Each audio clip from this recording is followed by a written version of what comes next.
Hey, folks. So here's the thing.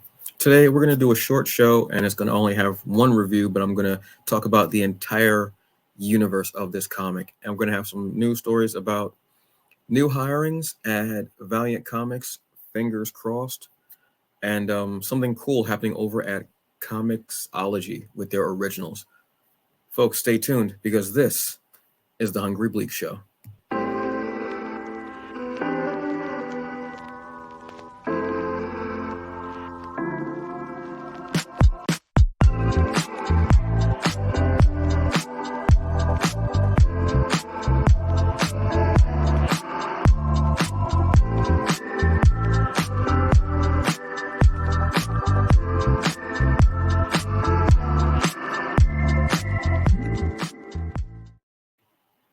Hey, folks, what's up? I am Antonio Pomares, and this is the Hungry Bleak Show. Breathe it in, soak it in. Feeling good? All right. So, how was your week? I understand. I understand. It's hot here. I'm not a fan of it. We all already know this. Not a fan of heat or humidity, but it's cool. We're going to get through it. And before you know it, it'll be fall. Warm beverages, sweats, sweaters, hoodies. You already know. Until then, I'm going to bring in my rotation of t shirts. Shout out to Peep Game Comics. Always appreciated. So let's get into it. But before that, always let me see. How are you doing? How the loved ones, family? I know. They be doing that sometimes. But always remember that you have them there. They love you. You love them. Yes, you all have your moments, but it's cool. Don't worry about it. You been drinking water? Drink water, especially during summertime. Got to drink water. This week's gonna be hot. Drink that water. Get it in. How's work? I know. I know, man. Work ain't nothing but a job. You hear me? All right. Look, we got something to talk about. I want to do a short show and just have some fun. Let's make this a very light show. So let's get into some comic book news right off the bat. Okay, so Comixology have their originals titles. I love them. I've talked about them before. They're really great.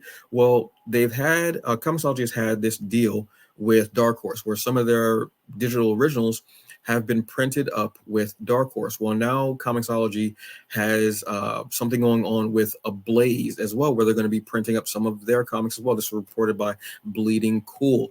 I'm absolutely in favor of this. I love the digital comics from Comixology. They're awesome. Their originals are spot on, and they've got some really heavy hitter talent on there. But I really want them in stores as well, so people who don't necessarily read digital comics can still enjoy them, and we can still support our local comic book shops or not so local comic book shops, whatever your situation is. So they're going to be this is going to be launching I believe it's going to be start launching with a Blaze in 2020 in November 2024. Some of the comics that they're going to be doing excuse me are Grammaton Punch, which I talked about, which I absolutely love. That's a really fun one. Parliament of Rook, excuse me, which I have not checked out. I need to check that one out. And Marley's Ghost, which I have not read it either, but I want to check those out. I really enjoy the Comixology original comics because they're indie. First off, they are creator owned, and they just really have a spark to them. Another one I read that I really loved was Virtually Yours, I want to say, which was a rom-com comedy that had two leads of color. Um, the woman was plus sized Latina, I believe, which I loved. Shout out to plus size. I love it. Love y'all. No body shame here. Full inclusion. You already know. Um, so they have great comics out there. I mean, Clear was amazing. Absolutely love it. Forgotten Home. Erica Schultz, obviously, just dynamic and diabolical. So I'm happy to see this. I'm happy to see that they're going to be going into stores. So be on the lookout to your local comic book shop and check them out. Ablaze is really doing some cool stuff to begin with. They've just been really hitting on my radar. So to see something like this jumping up, I'm very happy to see. Thank you very much. These are comics that definitely need to be hit upon. Next one up is Valiant. Now, Valiant has some new hirings. Excuse me, had a new hiring, and they have a new editor in chief, which I really enjoy. So Bleeding Cool also reported on this. We have I want to say Lisa, but the Y throws me off. So I'm going to say Lisa. Probably is Lisa. Either way, I apologize if I butchered your name. Hawkins is the new editor-in-chief of Valiant, and Ron Hakasi is the new director of communications. Valiant, as of late, has really been hit hard, pulling back their publication schedule. This is a company that has really great comics. You have Shadow Man, you have Exo Man of War, you have Bloodshot, you have there's like a slew of them. There's Archer and Armstrong. They have a slew of these really great titles that go from sci-fi and violent to almost like a young X-Men kind of feel with a group of teens with powers. Their psyops is what they call them, to the irreverent and ridiculous Armor and Archer, which is this odd couple comedy adventure, almost feels like a road trip kind of a comic. They pulled back their publication schedule a lot, where they were going to be, I think, doing like maybe releasing like once a month some books. Really hit hard. If you're a fan of Valiant, you remember that at one point they had come back. They had this huge resurgence. They were really hitting. Then they slowed down. Then they had another reboot. It feels almost like a stop-start with them. And I hope this is a start and going into a much better just track and path for them. They're an amazing company. And they're just awesome. And I love their books as well. But like I said, with that schedule, it's very hard to keep up. Sometimes it slows you down while you have all these other things coming out. Then you have them dropping books. You're not necessarily going to be getting to them because everyone else's books are coming more consistently. That can cause a problem. So hopefully this is something to go on a more positive track. I'm rooting for you, Valiant. I'm a fan of yours, truthfully. And I hope this is better times for you, honestly. So, yeah. So that's like comic book news. Like I said, very short. And I have a review for you for, it's not really a review, but maybe more of a talking point. No, not a talking point. It doesn't matter. It is the Something is Killing the Children universe. This is the title from Boom Comics that comes from, excuse me, that comes from James Tynion. And I mean, it's just one of the best books out. It's come from James Tynion. Werther de Ladera is just, Miguel Muerto and World Design. Obviously, this is a comic that's been out for a few years. Thank you to artist, friend of the show, my hip hop guru, and my food partner, Takia Marie, for asking me, hey, did you read Something's Killing Children? I said, yeah, I read the first issue and I liked it. She said, keep going. Certain people, when they say, hey, you got to read this, I automatically do. So when I read that text, I immediately went, bought the first trade, read it. I said, damn, finished it, and immediately bought the second trade. In this world, monsters are real, and only children can see them. And the members of the House of St. George, which is this group that hunts monsters. And there's a certain, they have trials that they go through. There are initiations that they go through in order to be able to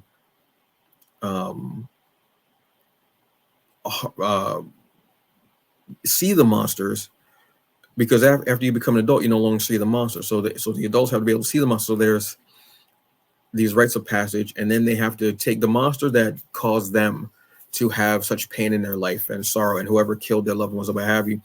They have to have a ritual where they harness that monster, conquer it, and then it becomes their familiar. It is put into a stuffed animal. So that's like their totem. Well, not necessarily a stuffed animal, some type of, it's usually a toy of some sort, because that's their totem.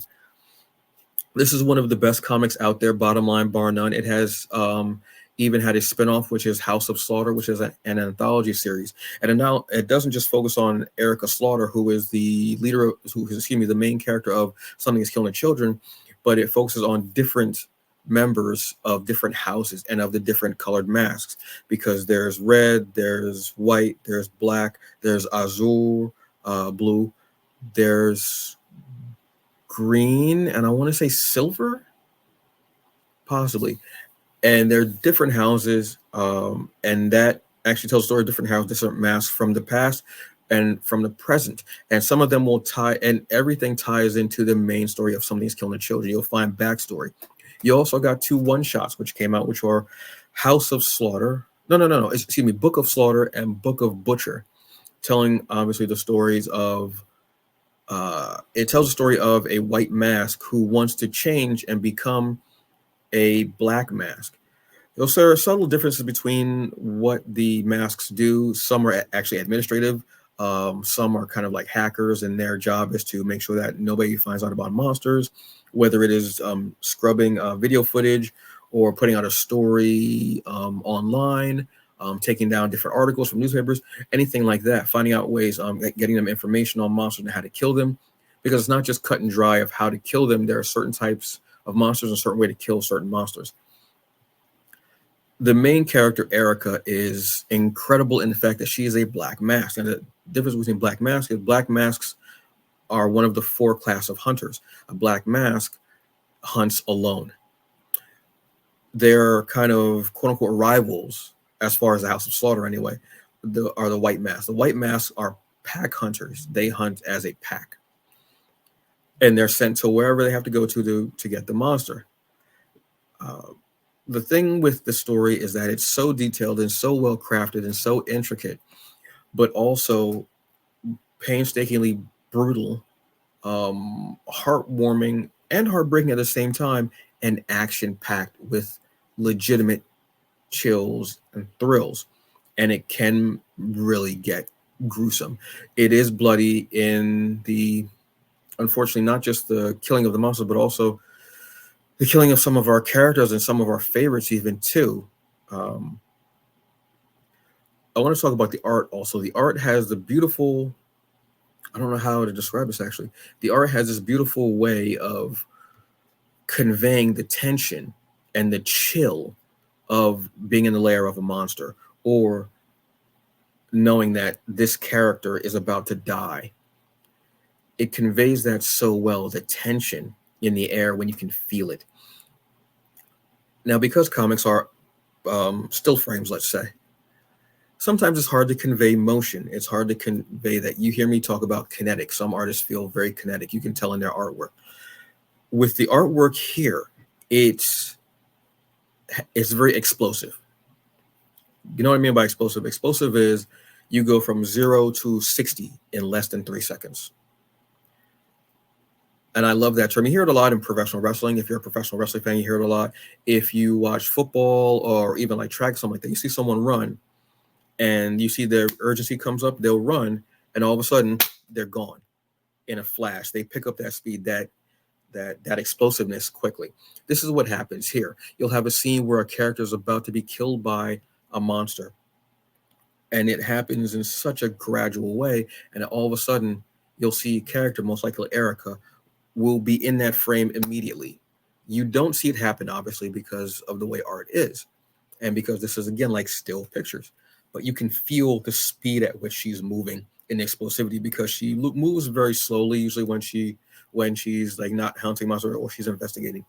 She usually has her hands in her pockets, or her hair is covering her left eye.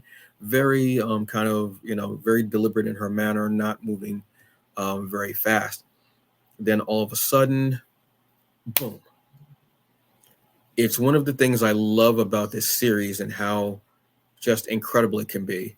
You can see, let me see if I can even here, like you'll see there are moments when she's checking this out.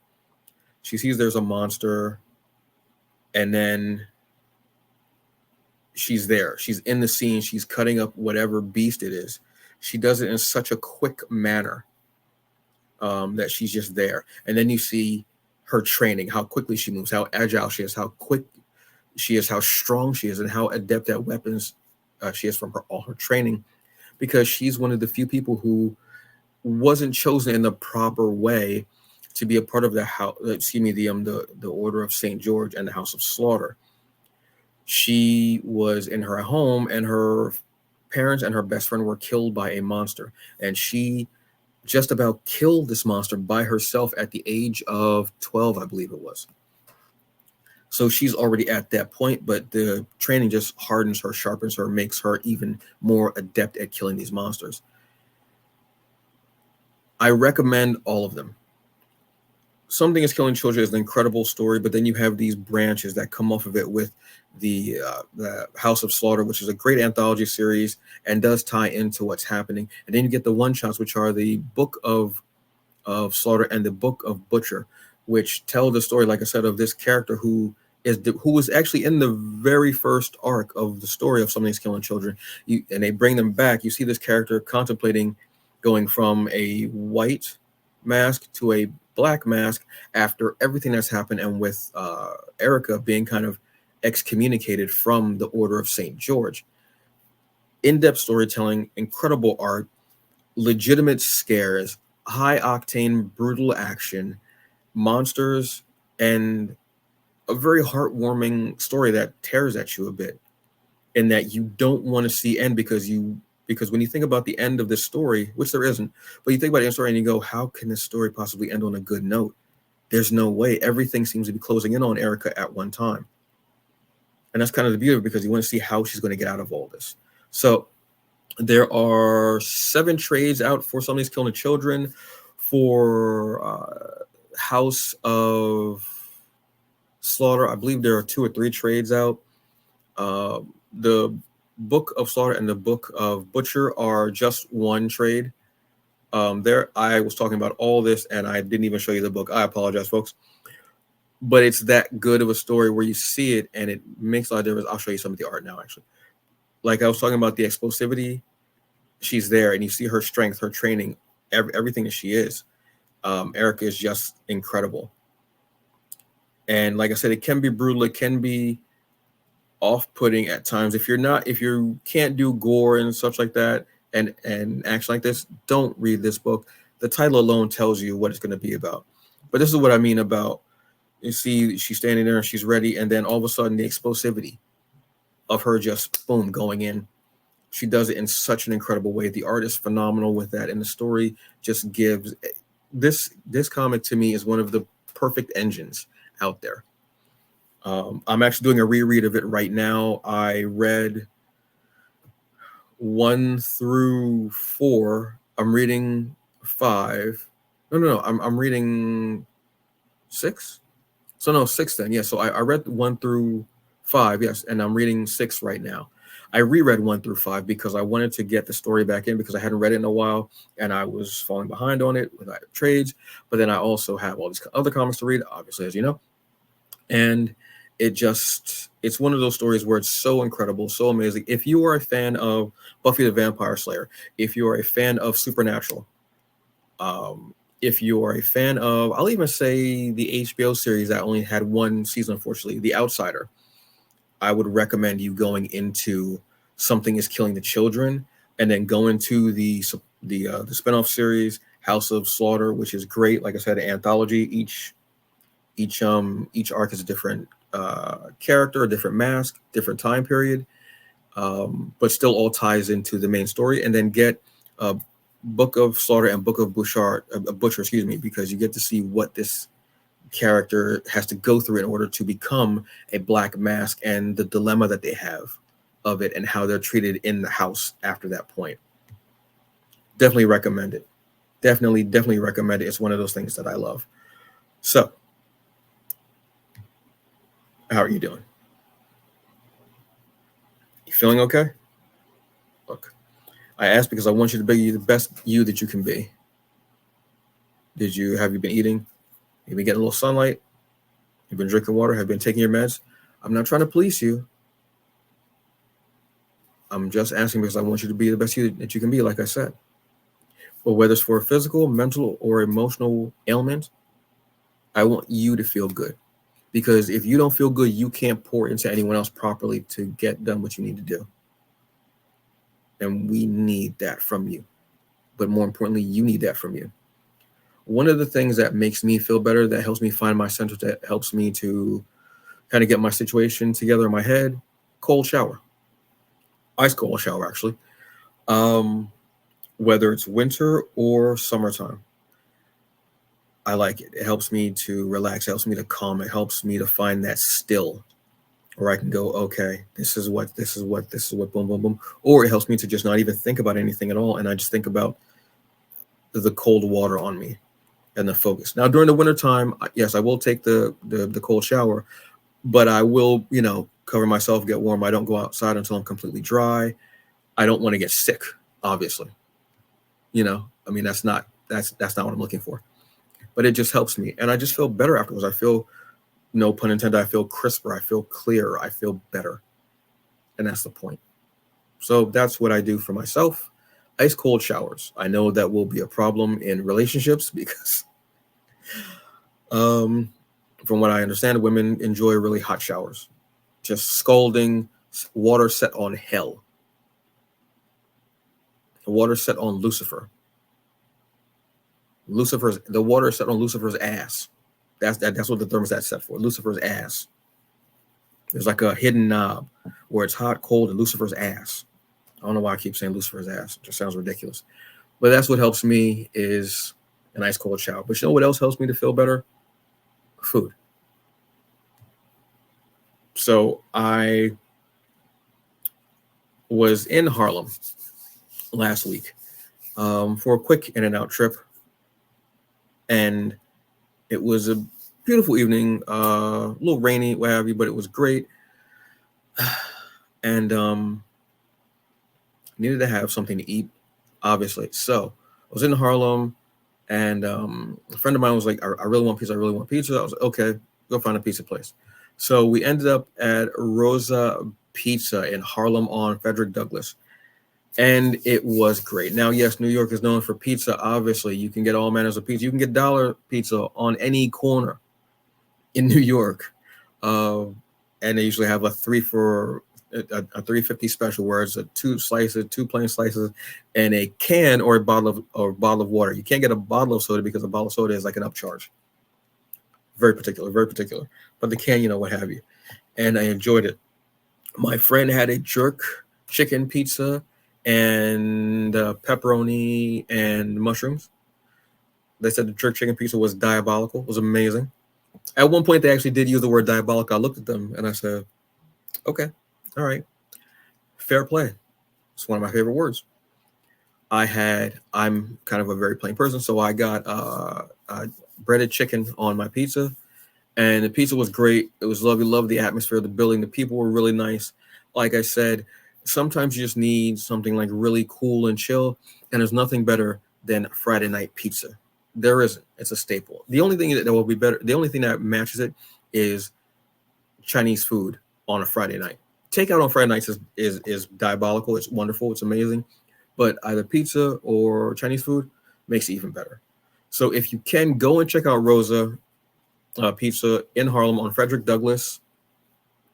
Like I said, the people were very nice. The restaurant is great. It's clean. They've got a bar stool kind of area to sit, but then they have another area to sit where you can actually look out. And when it was raining and everything, we could actually look out and see the rain, and it was beautiful. We actually had a really great time, and it was so nice and so pleasant, and we needed that. We really did.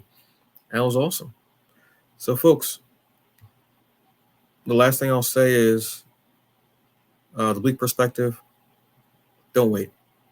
Don't wait to tell someone you care about them, that you love them, that you need them, that they're important to you, that they inspire you, that you love what they do. Don't wait. Don't wait. We're losing people far too often, and it's sad. So tell them when you can. Let them know. Let them know that's heartfelt, and that's true. Don't wait till people are gone, because then they can't hear those words.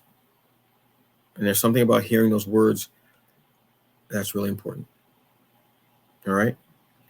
So on that note, y'all have a very good day. Enjoy the rest of it. I hope you enjoyed the videos this week with myself and Jabba Chan, Robert Jeffrey, and Michael Williams, giving you updates on anime, gaming, comics, culture, movies, and series, because we're enjoying doing it and we love it. All right. So y'all have a very good one. I'll see you later. Peace. See, that was a quick show. Nice and light, right? Of course. And remember, if you are watching or like any movies or series, and they're based on a comic book, and you love what is going on with that show and that series, and you want to learn more about that show, about those characters, about that comic, please go to your local comic book shop.